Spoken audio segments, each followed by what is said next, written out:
Welcome back, everyone. In this video on how to build a campground, we're going to talk about how we installed well over 1 mile of fence and some of the issues we ran into in order to complete the project. And make sure you stick around to find out how the neighbors are taking it. If you're new to this channel, click subscribe and tap the bell if you want to be the first to know when we post another video on how to build a campground. My name is Michael Patterson and my wife is Bonnie. We moved to Sand Pond over 20 years ago with our young family who has come to love it here.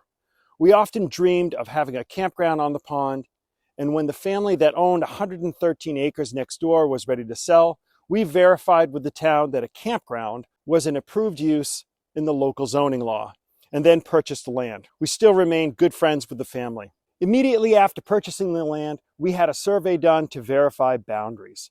From this, we learned that over half of the 20 abutters were encroaching on our property with household garbage, yard debris, construction debris that included roofing shingles, and some had even cleared portions of the land and put in a fence over our property. My wife and I knew we had to put a stop to it.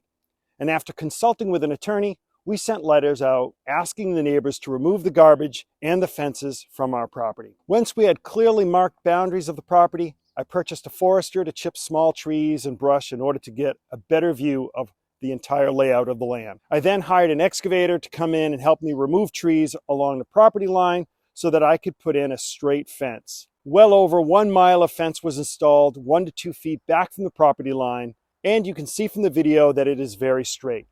It marks a clear boundary between our property and the neighbors, which had to be done because some of the neighbors are still encroaching and putting trash on our property. Some have even damaged our fence. If you are dealing with a neighbor who is constantly crossing property lines, keep good records of the conversations and take pictures of violations. Guys, always try to be nice but firm in your position.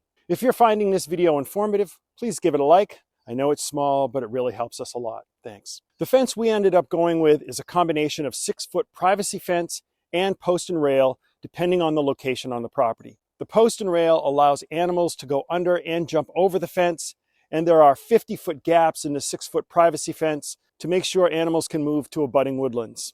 Surprisingly, we have received compliments on the fence from a few neighbors. At this point, the entire mile plus of fence is all installed. We will probably add some gates if the campground gets approved, which we hope will happen later this year. Yearly storms are damaging the fence, and we purchased an auger for our skid steer to make replacing posts a much simpler task. Now, some of the things that I really like about the fence is that it helps me get my bearings when I'm out in the 100 acres and I get turned around. Once I find the fence, it seems like I always know exactly where I am. I love the look of it and will probably have to pressure wash it over time to keep it looking beautiful.